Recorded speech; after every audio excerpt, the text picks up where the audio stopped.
నమస్తే, welcome to special live show on the legendary Kishore Kumar.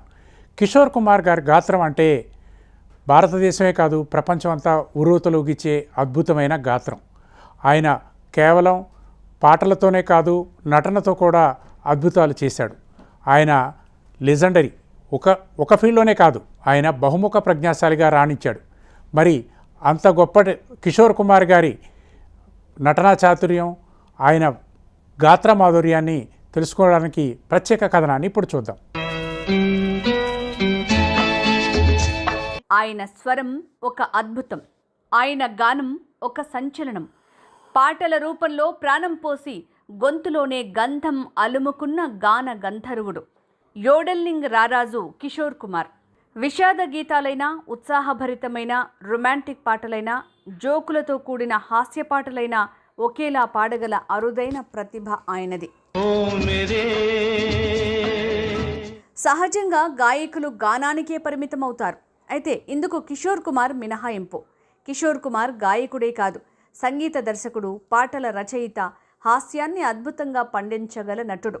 ఒక్క మాటలో చెప్పాలంటే సినీ రంగంలో ఆల్రౌండర్ వంటివాడు. పడోసన్ సినిమాలో కిషోర్ కుమార్ పండించిన హాస్యాన్ని ఎవ్వరూ మర్చిపోలేరు. అయితే గాయకుడిగా ఆయన ఎక్కువగా పాపులర్ అయ్యారు. హిందీ సినిమా రంగంలో సింగర్గా ఓ వెలుగు వెలిగారు కిషోర్ కుమార్. సహజంగా సినీ రంగంలో హీరోలకు అభిమానులు ఉంటారు. అయితే కిషోర్ కుమార్కి కూడా పెద్ద సంఖ్యలో అభిమానులు ఉండటం విశేషం. భారతీయ సినీ రంగంపై కిషోర్ కుమార్ చెరగని ముద్ర వేశారు. కిషోర్ కేవలం హిందీ సినిమా రంగానికే పరిమితం కాలేదు. దాదాపు అన్ని భారతీయ భాషల్లో ఆయన పాటలు పాడారు. సంగీత ప్రియులను రంజింపజేశారు. అయితే ఎక్కువగా బెంగాలీ, మరాఠీ, అస్సామీ, గుజరాతీ, కన్నడ, భోజ్పురి, మలయాళం భాషల్లో కిషోర్ కుమార్ పాటలు పాడారు. కిషోర్ కుమార్ 1929 ఆగస్టు 4న జన్మించారు. ఆయన అసలు పేరు అభాస్ కుమార్ గంగూలీ. హిందీ చలనచిత్ర రంగంలో ఎంట్రీ ఇచ్చిన తర్వాత ఆయన కిషోర్ కుమార్ అయ్యారు. సుప్రసిద్ధ నటుడు అశోక్ కుమార్ సోదరుడే కిషోర్ కుమార్.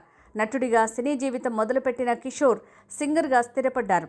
తొలి రోజుల్లో సైగల్ పాటలతో ఆయన ప్రభావితమయ్యారు. ఆ తర్వాత తనదంటూ స్వంత బాణీని ఏర్పాటు చేసుకున్నారు. అంతేకాదు అనేక మంది హీరోల సక్సెస్లో కూడా కిషోర్ కుమార్ పాటలు ప్రముఖ పాత్ర పోషించాయి. రాజేష్ ఖన్నా గురించి ప్రత్యేకించి చెప్పనక్కర్లేదు. హిందీ సినీ రంగంలో తొలి సూపర్ స్టార్ ఆయన. అయితే రాజేష్ ఖన్నా సినిమాల విషయంలో కిషోర్ కుమార్ కీలక పాత్ర పోషించారు. ఒక పాట పాడుతున్నప్పుడు రాజేష్ ఖన్నా ఎలా అభినయిస్తారో కిషోర్ కుమార్ ముందుగా ఊహించుకుంటారు. రాజేష్ ఖన్నా బాడీ లాంగ్వేజ్కి తగ్గట్టుగా కిషోర్ కుమార్ పాటలు పాడేవారు. దీంతో థియేటర్లో సినిమా చూస్తున్న వారికి నిజంగా రాజేష్ ఖన్నానే పాడుతున్నారా అన్న ఫీలింగ్ కలిగేది. రాజేష్ ఖన్నాకు పాడిన అనేక పాటలు సూపర్ హిట్ అయ్యాయి. ఇందులో జిందగీ ఏక్ సఫర్ హై పాట చాలా మందికి గుర్తుండే ఉంటుంది. అలాగే అమితాబ్ బచ్చన్ సినిమాల సక్సెస్లో కూడా కిషోర్ కుమార్ పాడిన పాటలు ముఖ్య భూమిక పోషించాయి. కిషోర్ కుమార్ పాటలు లేని అమితాబ్ సినిమాలు చాలా తక్కువ అంటారు సినీ విమర్శకులు. లావారిస్ సినిమాలో అమితాబ్ బాడీ లాంగ్వేజ్కి తగ్గట్టు మేరే అంగన్ మే అంటూ కిషోర్ కుమార్ పాడిన పాట ఇప్పటికీ చాలా చోట్ల వినిపిస్తుంటుంది. అంతేకాదు అమితాబ్ తాగబోతు పాత్రలకు అద్భుతంగా పాటలు పాడారు. షరాబీ సినిమాలోని log కెహతా high my Sharabi who పాట ఇందుకు ఉదాహరణ. కిషోర్ కుమార్ పాటలకు ఫిదా కాని వారు ఉండరంటే అతిశయోక్తి కాదు. సినిమాల్లో హీరో ఎవరన్న విషయం పక్కన పెట్టి కేవలం కిషోర్ పాటలు వినడానికే థియేటర్లకు వెళ్లే సంగీత ప్రియులుండేవారు అప్పట్లో. కిషోర్ కుమార్కు లభించిన అవార్డులకు లెక్కే లేదు. మొత్తం 8 ఫిల్మ్ఫేర్ అవార్డులను ఆయన సొంతం చేసుకున్నారు. 1985లో లతా మంగేష్కర్ అవార్డుని మధ్యప్రదేశ్ ప్రభుత్వం కిషోర్ కుమార్కు ప్రదానం చేసింది. అంతేకాదు 1997లో మధ్యప్రదేశ్ ప్రభుత్వం గాయకులకు కిషోర్ కుమార్ పేరుతో అవార్డులు ఇవ్వటం కూడా ప్రారంభించింది. అయితే తనకు అవార్డుల కంటే సంగీత ప్రియుల ఆదరణే ముఖ్యమనేవారు ఆయన. కిషోర్ కుమార్కు విజయం అంత సులభంగా లభించలేదు. తొలి రోజుల్లో ఆయన అనేక ఒడిదొడుకులు ఎదుర్కొన్నారు. సినీ రంగంలోకి వచ్చిన కొత్తలో ఆయన సినిమాల్లో చిన్న చిన్న పాత్రలు కూడా వేశారు. అయితే జిద్దీ సినిమాలో హీరో దేవానంద్కు పాడిన పాటలు మది దోచుకున్నాయి. ఆ తర్వాత 1950లో విడుదలైన ప్యార్ సినిమాలో పాడిన పాటలు విజయవంతమయ్యాయి. ఆ తర్వాత నౌజవాన్, బాజీ బహార్ చిత్రాల్లో నేపథ్య గీతాలు ఆయనను గాయకుడిగా స్థిరపరిచాయి. కిషోర్ కుమార్ వచ్చే నాటికే రఫీ, మన్నాడే వంటి ఉద్దండులు హిందీ సినీ రంగంలో జైత్రయాత్ర కొనసాగిస్తున్నారు. అయినప్పటికీ కిషోర్ కుమార్ తన పాటలతో ఒక ప్రత్యేక గుర్తింపు తెచ్చుకున్నారు. తన గీతాలకు కాస్తంత చిలిపితనం జోడించి హిందీ చిత్ర సంగీతంపై తనదైన ముద్ర వేశారు ఆయన. అద్భుతమైన తన పాటలతో అందరినీ సంతోషపెట్టిన కిషోర్ కుమార్ జీవితంలో విషాదం లేకపోలేదు. అయితే ఊపిరి పీల్చినంతకాలము దర్జాగా నవ్వుతూ నవ్విస్తూ ఆయన కాలం గడిపారు. మధుబాలను దృష్టిలో ఉంచుకునే రాత్ కలి ఏక్ ఖాబ్ మే ఆయి ఔర్ గలే కా హార్ హుయి అని కిషోర్ ఆలపించాడు. జీవితంలో అనేక సందర్భాల్లో తీవ్ర మనస్తాపానికి, పలువురి విమర్శలకు, ఎన్నో రకాల చికాకులకు ఆయన గురయ్యారు. అయితే ఏనాడు తన మనోనిబ్బరాన్ని, ఆత్మస్థైర్యాన్ని మాత్రం చెక్కు చెదరనివ్వలేదు. వ్యక్తిగా కూడా కిషోర్ చాలా ఉన్నతుడు. సినిమాల్లో అలాగే స్టేజ్ మీద కానీ గంతులు వేస్తూ మేనరిజంలను అభినయిస్తూ ప్రజలను కడుపుబ్బ నవ్వించిన కిషోర్ది నిజానికి చాలా గంభీర స్వభావం. సినీ ప్రపంచ హంగామాలకు, ఆడంబర విన్యాసాలకు, పార్టీలకు చాలా దూరంగా ఉండేవారు. ఆనందమైన, దుఃఖమైన తనలోనే ఇముడ్చుకుని వ్యక్తిగత జీవిత వైఫల్యాలను తన వరకే పరిమితం చేసుకున్న మహోన్నత వ్యక్తి కిషోర్. కిషోర్ జీవితంలో ఒక గొప్ప ఫిలాసఫీ ఉంది. ప్రజలు తమ బాధల్ని, చికాకులను మర్చిపోవటానికి నా సినిమాలు చూస్తారు, నా పాటలు వింటారు. ప్రతి మనిషికి బాధలు ఉంటాయి. అయితే కళాకారుడు వాటన్నింటికీ అతీతుడు కావాలి. తనను అభిమానించే ప్రజల్ని ఎల్లప్పుడూ నవ్వించాలి, ఆహ్లాదం కల్పించాలి, ఆనంద డోలికల్లో ఓలలాడించాలి. అంతేకాని మన బాధ వారికి పంచకూడదు. ఇది కిషోర్ నమ్మిన, ఆచరించి చూపిన జీవిత సత్యం. 1987 అక్టోబర్ 13న కిషోర్ కన్నుమూశారు. సంగీతం ఉన్నంతకాలం కిషోర్ కుమార్ అభిమానుల హృదయాల్లో బతికే ఉంటారు. ఆయన భౌతికంగా మన మధ్య లేకపోయినా సంగీత ప్రియుల గుండెల్లో ఎప్పటికీ సజీవుడే. ది లెజెండరీ కిషోర్ కుమార్ గారి జయంతి సందర్భంగా హెచ్ఎంటీవీ ఓ ప్రత్యేక చర్చను చేపట్టింది. పాటల కార్యక్రమంలో పాల్గొనడానికి మనతో ఇద్దరు ప్రముఖ అతిథులు ఉన్నారు. ముందుగా వారిని పరిచయం చేసుకుందాం. విజయ్ గారు, వీరు ప్రముఖ గాయకుడు. అలాగే మరో ప్రముఖ గాయకుడు సుధీర్ మహావాది గారు కూడా ఉన్నారు. విజయ్ గారు, మనకి కిషోర్ కుమార్ అనగానే మనకి గుర్తొచ్చే పాట ఏంటి? కిషోర్ కుమార్ గారి జీవితం మనకి ఎలా స్ఫూర్తినిచ్చింది? వంశీ గారు, మీరు కిషోర్ కుమార్ అనగానే గుర్తొచ్చే పాట అంటే యాక్చువల్గా మనము ఏ సిచ్యువేషన్లో ఉన్నామో, ఏ మూడ్లో ఉన్నామో ఆ మూడ్కు సంబంధించిన పాట మనకు గుర్తుకొస్తుంది. ఆల్ ఆఫ్ సడన్గా ఫర్ ఎగ్జాంపుల్ మనం సెన్సిటివ్ మూడ్లో ఉన్నాం అనుకోండి. ఫర్ ఎగ్జాంపుల్, కుచ్ తో లోగ్ కహెంగే లోగో కా కామ్ హై कहना छोड़ो बेकार की बातों से भीग गए तेरे नैना. అంటే ఏ సిచ్యువేషన్ మనకు జీవితంలో ఉన్నా కానీ, అంటే ఎలాంటి బాధలో కానీ, సంతోషంలో కానీ, దుఃఖంలో కానీ, ఎట్లాంటి సిచ్యువేషన్లో ఉన్నా కూడా ఆ సిచ్యువేషన్ తగ్గట్టుగా కిషోర్ కుమార్ సాంగ్ మనకు ఏదో ఒకటి మైండ్లో గుర్తుకొస్తూ ఉంటుంది. దాన్ని మనం హమ్ చేస్తూ ఉంటాం. ఆ బాధలో నుంచి కొంచెం సేద తీర్చుకొని కొంచెం బయటపడే ప్రయత్నం చేస్తుంటాం. That is the speciality and greatness of Kishore Kumar. చాలా అద్భుతంగా వివరించారు విజయ్ గారు. సుధీర్ గారు, కిషోర్ కుమార్ గారి గాత్రం, కిషోర్ కుమార్ గారి గాత్రం ఎవరికైనా అచ్చంగా సరిపోయేది. ఆయన దానికి తగ్గట్టుగా గాయకుడు స్వరాన్ని మార్చుకోవటం అనేది ఆయన నుంచే మనకి ప్రారంభమైనట్టుగా కనిపిస్తుంటుంది. ముఖ్యంగా ఆయన తొలితరం నటులైన ప్రముఖ నటులందరికీ ఆయన గాత్రం అందించి వారు తగ్గట్టుగా ఆయన గొంతుని మార్చుకునేవారు. మరి ఆయనకి ఎలా సాధ్యమైంది? అమితాబ్కి అమితాబ్ అలా, రాజేష్ ఖన్నా అలా పాడిన సందర్భాలు ఎన్నో ఉన్నాయి. అలాంటి పాటలు ఏమైనా గుర్తు చేస్తారా? ఆ వాయిస్ లో ఉన్నటువంటి క్వాలిటీ అటువంటిది. అంటే ఒక గ్రేట్ రీసెంట్ సింగర్ చెప్పినట్టుగా అసలు యాక్చువల్గా వాయిస్ ఆఫ్ ఇండియన్ హీరో అంటాడు. అంటే అతడు ఏ పాట ఎవరికి పాడే కానీ ఆ పాట అతని పైన చిత్రీకరించినట్టుగానే ఉంటుంది. ఫర్ ఎగ్జాంపుల్, మీరు మోడర్న్ హీరోస్ అతను పాడే కానీ ఆ సింగరే, ఆ యాక్టరే పాడుతున్నాడు అటువంటి ఫీలింగ్. అది that is the special gifted quality అండి అతను ఉన్నటువంటి వాయిస్ క్వాలిటీ అటువంటిది. అది ఎవరికి పాడే కానీ సూట్ అవుతుంది అసలు యాక్చువల్గా. అండ్ మరొకటి ఏంటంటే, మీరు అన్నారు కనుక చెప్పాలి తప్పకుండా, 170 + 180 యాక్టర్స్ వరకు కిషోర్ కుమార్ పాటలు పాడాడు. అంటే అఫ్ కోర్స్ మనం ఎప్పుడు కూడా రాజేష్ ఖన్నాకే పాడాడు, అమితాబ్ బచ్చన్కే పాడాడు, జితేంద్రకి పాడాడు, దేవానంద్కి పాడాడు, సంజీవ్ కుమార్కి పాడాడు, ధర్మేంద్రకి అనుకుంటాం కానీ, బట్ మిథున్ చక్రవర్తి లాంటి వాళ్ళకు కూడా, తర్వాత చాలా మంది ఈవెన్ దేవానంద్ కుమారుడు మొన్ననే మరణించారు, అతనికి కూడా అతడు వాయిస్ ఇచ్చినటువంటి ఎగ్జాంపుల్స్ చాలా ఉన్నాయి. అతడు ఉన్నంత వరకు 1948 లో ఆఫ్ కోర్స్ మనం చెప్పుకున్నట్టుగా అతని యొక్క కెరియర్ స్టార్ట్ అయింది. ఆ తర్వాత ఎక్కువగా అతడు యాక్టింగ్ చేయడం చూసాం మనం. బట్ 69 తర్వాత ఎప్పుడైతే ఆరాధన తోటి తనకు ఒక స్పెషల్ ప్రత్యేకత వచ్చిందో, రాజేష్ ఖన్నా పాటలు హిట్ అయిపోయినాయి కిషోర్ కుమార్ వాయిస్ తోటి. ఆ తర్వాత నేను అనుకుంటాను దాదాపుగా 200 యాక్టర్స్ వరకు పాడినటువంటి ఘనత అతనికి దక్కిందంటే మనం అర్థం చేసుకోవచ్చు. వాయిస్ ఆఫ్ ఇండియన్ హీరో అంటే ఏ పాట పాడినప్పటికీ కూడా అది ఎవరికైనా కానీ సూట్ అవుతుంది. ఆ క్వాలిటీ అటువంటిది అసలు అది. అంటే ఆ, చిత్రం మీకు పిక్చర్ పైన ఆ వ్యక్తి కనబడితే చాలు అది కిషోర్ కుమార్ కాదు, ఆ యాక్టర్ పాటలో ఫీలింగ్ ఉంటుంది. That is in fact a gifted voice అండి. Yeah of course we all know that Rajesh Khanna, Amitabh Bachchan super stars కావడానికి కిషోర్ కుమార్ పాత్ర ఇంత అంతా కాదు, వాళ్ళు స్వయంగా కూడా ఎప్పుడు చెప్తూ ఉంటారు. And that's the reason is inspired generations అండి. మనం యాక్టర్స్ విషయమే మాట్లాడుకుంటుంటాం కానీ అప్పటి నుంచి చూస్తున్నటువంటి క్రికెటర్స్ కూడా ఇప్పటి వరకు సునీల్ గవాస్కర్ చాలా సార్లు ఇంటర్వ్యూలో చెప్పాడు వంశీ, అతను ఏదైనా బోరింగ్ గా ఫీల్ అవుతున్నప్పుడు పడోసన్ చూస్తాడు, పడోసన్ పాటలు విని ఆనందాన్ని పొందుతాడని చెప్పి. సచిన్ టెండూల్కర్, సుధీర్ గారు, ద్రావిడ్, సేవాగ్ అయితే ట్రిపుల్ సుధీర్ గారు, అతన్ని అని చెప్తుంటాడు. యా చెప్పండి. సుధీర్ గారు, ఆయన పాటను అంటే ఆయన జన్మదిన సందర్భంగా ఒక పాట గుర్తు చేయండి, ఒక అద్భుతమైన మెలోడీ కిషోర్ గారిది. చాలా ఉన్నాయి. ఎలా అంటే వంశీ ఇంతకుముందు విజయ్ చెప్పినట్టుగా ఈ sets the mood of a person actually. అంటే మనం మూడ్ లోకి రావాలి అంటే మన మూడుకు తగ్గట్టుగా పాడినటువంటి పాటలు చాలా ఉన్నాయి. అందులో చాలా చాలా ఇష్టమైనటువంటి పాటలు అందరూ వింటూ ఉంటారు, అందరూ ఎంజాయ్ చేస్తుంటారు. ఒకటి రెండు అని చెప్పలేము మనం. ఈ రోజు ఆఫ్ కోర్స్ అతనికి బర్త్డే మనం సెలబ్రేట్ చేస్తూ ఒక వండర్ఫుల్ సాంగ్ పాడుతున్నాం. అతడు యాక్ట్ చేస్తూ పాటను రాశాడు కూడా, డైరెక్ట్ చేశాడు, మూవీని ప్రొడ్యూస్ చేశాడు. ఆ పాట అందరికి ఇష్టం, నాకు ఎక్కువగా ఇష్టం అందులో, ఎందుకంటే అందులో మీనింగ్ అద్భుతంగా ఉంటుంది. నేను అందులో ఒక లాస్ట్ స్టాంజా వినిపిస్తాను అందరికి.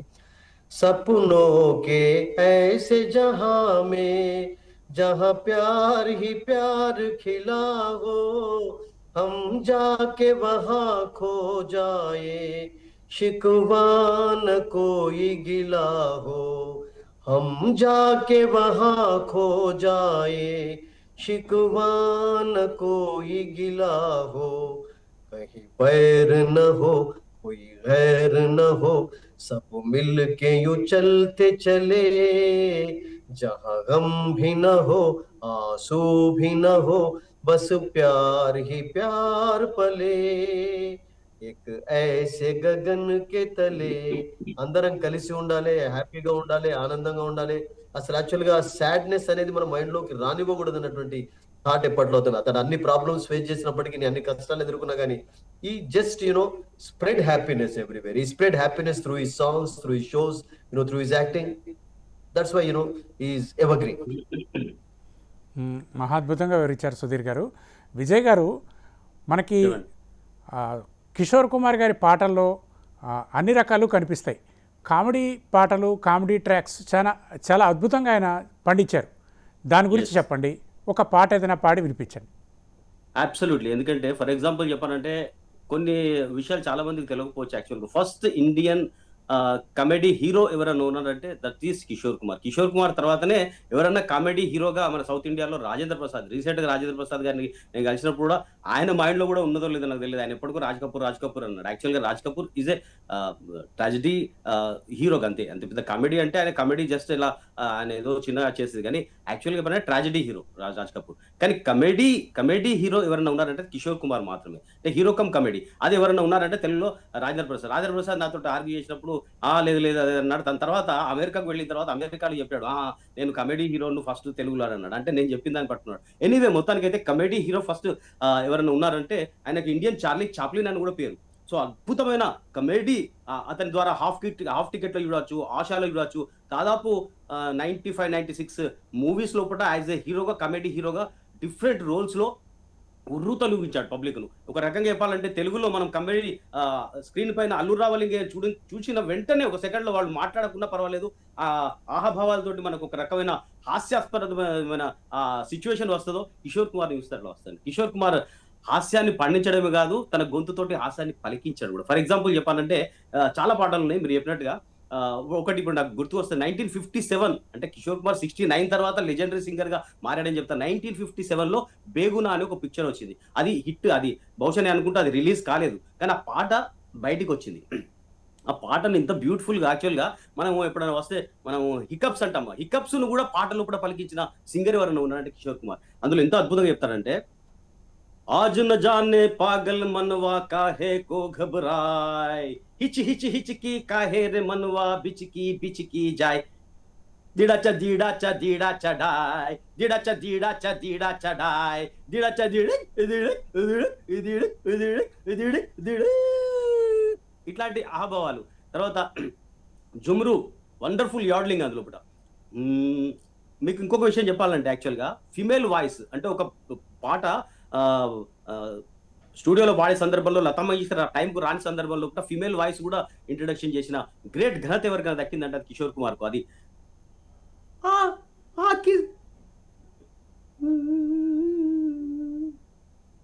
आके सीधी लगी जैसे दिल पे कटरिया, वो गुजरिया वो गुजरिया. ఈ పాటను కూడా ఫీమేల్ వాయిస్ తోటి వెంటనే మళ్ళా ప్రాణ్ వాయిస్ తోటి అలా డ్యూయట్ కూడా బ్రహ్మాండంగా పాడించి ఒప్పించిన గ్రేట్ ఘనత ఎవరికైనా ఉన్నదంటే అది కిషోర్ కుమార్. ఇంకొక విషయం చెప్పాలంటే కిషోర్ కుమార్ గురించి, కిషోర్ కుమార్ ప్రతి పాటను కూడా యాక్చువల్గా చెప్పాలంటే తెచ్చి పెట్టుకునేట్టుగా కాకుండా హృదయంలో నుంచి. ఒక చిన్న విషయం నేను చెప్తా ఎగ్జాంపుల్. ఫర్ ఎగ్జాంపుల్ మనకు తెలుగులో బాలసుబ్రహ్మణ్యం గారు ఘంటసాల గతించిన తర్వాత నాగేశ్వరరావుకు, తర్వాత ఎన్టీ రామారావుకు అప్పటి వరకు ఘంటసాల మాత్రమే పాడుతూ ఉండే కదా. దాని తర్వాత మరి ఆ పాటను ఎవరు పాడతారు ఏంది అనుకున్నప్పుడు కిషోర్ కుమార్ను మైండ్లో పెట్టుకొని బహుశా నేను కూడా బాలసుబ్రహ్మణ్యం 100% దాన్ని జస్టిస్ చేశాడు అనుకున్నాను. ఎందుకంటే ఫర్ ఎగ్జాంపుల్ హిందీలో అప్పటికే కిషోర్ కుమార్ అమితాబ్ బచ్చన్కు, రాజేష్ ఖన్నాకు, దేవానంద్కు వాళ్ళకు ఆప్ట్గా ఆ వాయిసెస్ అంటే వాళ్ళ వాయిస్ని తెచ్చిపెట్టుకోకుండా बुजुर्गों ने फरमाया कि पैरों पे अपने खड़े होके दिखलाओ, फिर ये जमाना तुम्हारा है. ఇది అమితాబ్ బచ్చన్ రేంజ్ ఆ డెప్త్. దాని తర్వాత రాజేష్ ఖన్నాకు ये क्या हुआ कैसे हुआ कब हुआ क्यों हुआ जब हुआ तब हुआ ఓ छोड़ो ये न सोचो.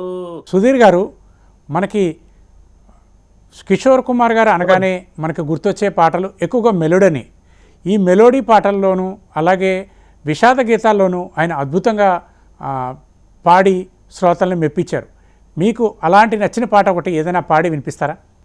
వెల్, చాలా ఉన్నాయి వంశీ, ఒకటి కాదు రెండు కాదు. మీరు విషాదానికి సంబంధించి అన్నారు కనుక जिंदगी का सफर, जिंदगी के सफर में गुजर जाते हैं जो मकाम, మళ్ళీ పోయిన వాళ్ళు మళ్ళీ తిరిగి రారని చెప్పి, जिंदगी के सफर में गुजर जाते हैं जो मकाम, वो फिर नहीं आते, वो फिर नहीं आते, जिंदगी के सफर में गुजर जाते हैं जो मकाम, वो फिर नहीं आते, वो फिर नहीं आते. अట్లాగే जिंदगी का सफर है ये कैसा सफर, कोई समझा नहीं कोई जाना नहीं. अట్లాగే ओ साथी रे तेरे बिना भी क्या जीना, तेरे बिना भी क्या जीना, फूलों में कलियों में सपनों की गलियों में, फूलों में कलियों में सपनों की गलियों में, तेरे बिना कुछ कहीं ना, तेरे बिना भी क्या जीना, ओ साथी रे तेरे बिना भी क्या जीना, तेरे बिना भी क्या जीना. अట్లాగే दिल ऐसा किसी ने मेरा तोड़ा. ఎన్ని ఉన్నాయి, ఒకటి కాదు రెండు కాదు. బాధాకరమైనటువంటి పాటలు ఉన్నాయి, హాస్య గీతాలు ఉన్నాయి, సెంటిమెంటల్ సాంగ్స్ ఉన్నాయి. యూనో ఈ సాంగ్ ఫర్ ఎవ్రీ మూడ్ లో పాడినటువంటి పాట. ఫర్ ఎగ్జాంపుల్ ఇంతకుముందు స్టార్టింగ్ లో విజయ్ చెప్పినట్టుగా మీరు ఫర్ ఎగ్జాంపుల్ రొమాంటిక్ మూడ్ లో ఉన్నారు అంటే, रूप तेरा मस्ताना प्यार मेरा दीवाना भूल कोई हमसे ना हो जाए. మనకి కిషోర్ కుమార్ అనగానే అన్ని రకాల ప్రయోగాలు చేశారు. పాటల ప్రయోగానికి చేసిన తోటమాలి ఆయన. ఎన్నో పాటలు అద్భుతంగా పాడి మనకు వినిపించారు. అయితే ఆయన పాటల్లో రొమాంటిక్ పాటలు అనగానే మనకి కాస్త కొత్తగా అనిపిస్తాయి. ఈ తరం వాళ్ళకి తెలియకపోయినా ఆ పాటలు గుండెను పిండేసే అద్భుతమైన పాటలు ఎన్నో ఉన్నాయి. అలాంటి పాట ఒకటి మా కోసం వినిపిస్తారా? అబ్సల్యూట్లీ. भीगी भीगी रातों में मीठी मीठी बातों में ऐसी बरसातों में कैसा लगता है आज रपट जाए तो हमें ना उठाइयो आज फिसल जाए तो हमें ना बचाइयो गोरे रंग पे न इतना गुमान कर गोरा रंग 2 दिन में ढल जाएगा. ఇట్లా చెప్పుకుంటూ పోతే కిషోర్ కుమార్ రొమాంటిక్ సాంగ్స్ 1, 2 కాదు, వండర్ఫుల్ సాంగ్స్, అద్భుతమైన సాంగ్స్.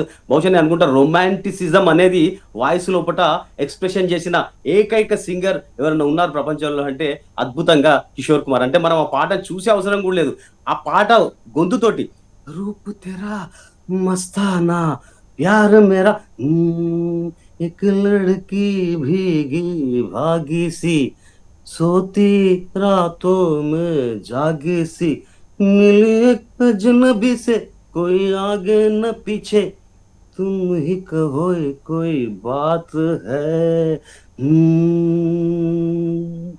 ఇలా వండర్ఫుల్ ఎక్స్ప్రెషన్స్ తోటి హావభావాలు కల్పించిన గ్రేట్ సింగర్ కిషోర్ కుమార్. అద్భుతమైన సాంగ్స్ ఇలా మనం నెమరు వేసుకుని పోవచ్చు. కిషోర్ కుమార్ గారు గుర్తు రాగానే గుర్తొచ్చే పాట ఏంటి? ఆయన మనకి చివరి కాలంలో పాడిన పాట ఏంటి? మనకు బాగా గుర్తున్న పాట ఏంటి? విజయ్ గారు. అద్భుతమైన సాంగ్స్ ఎన్నో ఉంటాయి. ఫర్ ఎగ్జాంపుల్ మీరు గుర్తు అని అంటున్నారు కనుక చాలా మందికి యాక్చువల్గా ఇప్పుడు మ్యారేజ్ సీజన్లో ప్రతి మ్యారేజ్ లోపల నాకు తెలిసి అప్పటి నుంచి ఇప్పటి వరకు ఈ బాజా అంటాం కదా, ఆ బాజాలో వాయించే పాట ఒకటి కిషోర్ కుమార్ది. मेरी प्यारी बहनिया बनेगी दुल्हनिया सज के आएंगे అన్న పాట ఒకటి. దాని తర్వాత డాన్ పిక్చర్ లోపల అమితాబ్ బచ్చన్ కు వండర్ఫుల్ సాంగ్. అది ఎప్పుడు కూడా మీరు గణపతిలో కానీ ఏదైనా గ్రేట్ సెలబ్రేషన్ జరిగిన భంగ్ కా రంగ్ జమా హో చకాచక్ ఫిర్ లో పాన్ చబాయ్ అరే ఆహా ऐसा झटका लगे जिया पे पुनर्जन्म हो जाए वो खई के पान बनारस वाला वो खई के पान बनारस वाला खुल जाए बंद अकल का ताला फिर तो ऐसा करे धमाल सीधी कर दे सबकी छाल वो चोरा गंगा किनारे वाला वो चोरा गंगा किनारे वाला. ఆ తర్వాత मेरे सपनों की रानी कब आएगी तू आए रुतु मस्तानी कब आएगी तू बीत जाए जिंदगानी कब आएगी तू चलिया तू चलिया. ఇలా వండర్ఫుల్ సాంగ్స్, ఎన్నో అద్భుతమైన సాంగ్స్ మనకు దాదాపు నిత్య జీవితంలో మనము హమ్ చేసుకుంటూనే ఉంటాం. కోన్ సునేగా కిస్కో సునాయే ఇసిలియే చుప్ రహతే. లాస్ట్ 1987 లోపట నేను పాడిన రేంజ్ అంటే అంత సన్నటి అంత మెలడీ వాయిస్ తోటి ఒక యంగ్ అన్నోన్ యాక్టర్ కు పాడాడు. ఆ పాట కూడా ఇప్పటికి కూడా అందరి హృదయాలలో అందరూ నెమరు వేసుకుంటూ ఉంటారు. అద్భుతమైన songs Kishore Kumar, heart touching songs ఇప్పటికి కూడా మన హృదయాలలో ఇప్పుడు కూడా మనం తలుచుకుంటూనే ఉంటాం. చాలా అద్భుతంగా వివరించారు విజయ్ గారు. సుధీర్ గారు, నేటి తరానికి తెలియని విషయాలు ఏమున్నాయి? ఆయన నుంచి ఏం స్ఫూర్తిని తీసుకోవాలి? మీరేం చెప్తారు? I think he's inspired generation with his acting, with his songs. Of course అందరికీ తెలిసిందే. ఇప్పుడు నేర్చుకోవాల్సిందంటే జిందగీ లైఫ్ లో మనం ఎప్పుడైనా కష్టాల్లో ఉన్నప్పుడు కష్టం అనేది కామన్ అని చెప్పి మళ్ళీ దాని నుంచి బయటికి రావచ్చినటువంటి ఒక సందేశాన్ని ఎన్నో పాటలలో ఇచ్చాడు. నేను ఇంతకుముందు పాడి కూడా వినిపించాను, రుక్కు జాననయ్యి అని చెప్పి. మనం బాధలో ఉన్నప్పుడు బాధపడకూడదు, లైఫ్ లో ఎప్పుడు కూడా మనం హ్యాపీ తోటి వెళ్ళాలని చెప్పి ఆ చల్కే తుజే మై లేకే చలు కైసే గగన్ కే తలే జహా గమ్ బి నా హో ఆసూ బి నా హో బస్ ప్యార్ హీ ప్యార్ పలే అని చెప్పి తన పాటలోనే అతడు వివరించాడు. అండ్ అట్లాగే మీరు మరింత బాధలో ఉన్నాడంటే ఫర్ ఎగ్జాంపుల్ హమ్ బేవఫా హర్గిజ్ నథే అటువంటి పాటలతోటి కూడా మిమ్మల్ని ఇన్స్పైర్ చేశారు, సాడ్ సాంగ్స్ తోటి. సంజోతా ఘమోసే కర్లు అన్న పాట, అంటే బాధలు కామన్, యాక్చువల్లీ ప్రాబ్లమ్స్ కామన్, మరి వాటన్నిటిని కూడా మనం జీర్ణించుకోవాలి అండ్ వాటిని పార్ట్ ఆఫ్ లైఫ్ అని చెప్పి మనం తీసుకోవాలి. కానీ మనకి ఏదో వచ్చింది బాధ అని చెప్పి దాని విషయం మనం ఎక్కువగా ఆలోచించకూడదు అని చెప్పి ఇన్స్పైర్ చేసినటువంటి సాంగ్స్ ఉన్నాయి. I think that's the reason. ఇప్పుడు టెండూల్కర్, సేవాగ్, గవాస్కరే కాకుండా, లక్ష్మణే కాకుండా కూడా ఈవెన్ వైభవ్ సూర్యవంశీ కూడా, మొన్న IPL లో దుమ్మురైపోయినటువంటి వైభవ్ సూర్యవంశీ కూడా నీకు దేంతో రిలీఫ్ లభిస్తుంది అంటే I listen to Kishore Kumar songs అన్నాడు. అంటే అంత రిలీఫ్ నిస్తాయి మీకు అసలు. మీరు ఏదో చిన్న దాంట్లో ఉన్నారు అంటే మీకు రిలీఫ్ కావాలి, మీకు రీక్రియేషన్ కావాలి, మీకు ఎనర్జీ కావాలి, కాన్ఫిడెన్స్ కావాలి అంటే this is the wife which pumps you up actually. అటువంటి వాయిస్ కిషోర్ కుమార్, అంత power of Kishore Kumar wife ఎప్పుడు ఉంటుంది. ఓ చాలా అద్భుతమైన విశ్లేషణ అండి. చివరిగా విజయ్ గారు చెప్పండి, కిషోర్ గారికి గురించి ఈ సమాజానికి తెలియని విషయాలు ఏమైనా మీరు చెప్తారా? పవన్ కళ్యాణ్ గారు మనకు ఉప ముఖ్యమంత్రి ఆంధ్రప్రదేశ్కు. సో వారు రీసెంట్గా ఇచ్చిన ఇంటర్వ్యూలో వారు ఏం చెప్తారంటే, యాక్చువల్గా నాకు కిషోర్ కుమార్ పాటలు అంటే చాలా ఇష్టము, అందులోకి నాకు ఇన్స్పిరేషన్ ఇచ్చిన సాంగ్ ఏదైనా ఉన్నది అంటే దాంతో నేను మోటివేట్ అయ్యి ఈ రకంగా ఈ స్టేజ్కి వచ్చా అని చెప్పారు. ఒక పాట గురించి చెప్పారు. ఆ పాట గురించి నేను డెఫినెట్గా చెప్తాను. ఇప్పటివరకు చాలా మందికి తెలియని విషయం ఏంటంటే, ఈ పాట గురించి యాక్చువల్గా పవన్ కళ్యాణ్ గారికి ఇష్టం, కానీ పవన్ కళ్యాణ్ గారికి ఇష్టమైన పాట బ్యాక్ డ్రాప్ లో ఉన్న స్టోరీ చిన్నది నేను వినిపిస్తాను. ఇది కోటే సిక్కే అని ఒక మూవీ, ఎర్లీ 70s లో వచ్చిన మూవీ. అప్పుడు ఆ సినిమాలో యాక్చువల్గా పర్టికులర్ డైరెక్టర్ ఏమంటాడంటే, యాక్చువల్గా దాంట్లో ఫిరోజ్ ఖాన్ హీరో అయితే ఫిరోజ్ ఖాన్ అంటాడు ఇది కేవలం కిషోర్ కుమార్ వాడలే ఈ పాట, వేరే వాళ్ళు వాడితే నేను యాక్సెప్ట్ చేయను అంటే, లేదు ఇది రఫీతో పాడిస్తా అంటే, లేదు ఎందుకంటే కిషోర్ కుమార్ కు అప్పుడు డేట్స్ దొరకడం చాలా కష్టం ఉన్నది. 1.5 month అయిపోయింది. అప్పటికి కూడా ఇంకా షూటింగ్ కోసం ఆ పాట కోసం ఆపారట. ఆపిన తర్వాత కూడా అక్కడ ఫిరోజ్ ఖాన్ కేవలం కిషోర్ కుమార్ నే ప్రిఫర్ చేస్తున్నాడు. లాస్ట్ కు కిషోర్ కుమార్ కు డైరెక్టర్ ఆర్డి బర్మన్ ఫోన్ చేసి ఈ పాట మరి దీని కోసం ఆపివేశారు ఇలా అంటే, రేపు 8 o'clock కనుక మీకు వీలుంటే కనుక ఆర్కెస్ట్రా తోటి మొత్తం రెడీగా అండి, నేను వచ్చి పాడి వెళ్ళిపోతాను అన్నట్టు. వచ్చిన తర్వాత ఆర్కెస్ట్రా రెడీ ఉన్నది, కేవలం సింగిల్ టేక్ లోపల మాత్రమే కిషోర్ కుమార్ పాడి వెళ్ళిపోయినాడు. అప్పటికి ఇప్పటికి కూడా అది ఒక గ్రేట్ ఇన్స్పిరేషనల్ మోటివేషనల్ సాంగ్ ఏదైనా ఉన్నదంటే అది కోటే సిక్కాలో. అది జీవన్ మే తూ డర్నా నహీ सर नीचा कभी करना नहीं, हिम्मत वाले तो मरना नहीं. ఈ పాట నాకు చాలా చాలా మోటివేషనల్ గా మారింది. చాలా గ్రేట్ గా ఇన్స్పిరేషనల్ గా నేను తీసుకొని నిజంగా చెప్పాలంటే నేను ముందుకు సాగాని. పవన్ కళ్యాణ్ గారు తన ఇంటర్వ్యూలో ఈ పాట గురించి పర్టికులర్ గా మెన్షన్ చేశారంటే, కిషోర్ కుమార్ పాటలో ఉన్న దమ్ము విషయం మనము అందరు కూడా ఎక్స్పెక్ట్ చేయొచ్చు. ఇది ఇవాల్టి కిషోర్ కుమార్ గారి జయంతి సందర్భంగా చేపట్టిన ప్రత్యేక కార్యక్రమం. ఈ కార్యక్రమంలో పాల్గొన్న విజయ్ గారికి, సుధీర్ మహావత్ గారికి ప్రత్యేక ధన్యవాదాలు. కిషోర్ కుమార్ గారి గాత్రం భారతదేశంలో సంగీతం ఉన్నంతకాలం, ప్రపంచంలో సంగీతం ఉన్నంతకాలం నిలిచే ఉంటుంది. ఆయన అంత మహా గొప్ప గాయకుడు. ఆయనకు ప్రత్యేక నివాళులు అర్పిస్తుంది HMTV. ఇది ఇవాళ ప్రత్యేక కార్యక్రమం. మరో కార్యక్రమంలో మళ్ళీ కలుద్దాం. అంతవరకు సెలవు. నమస్తే.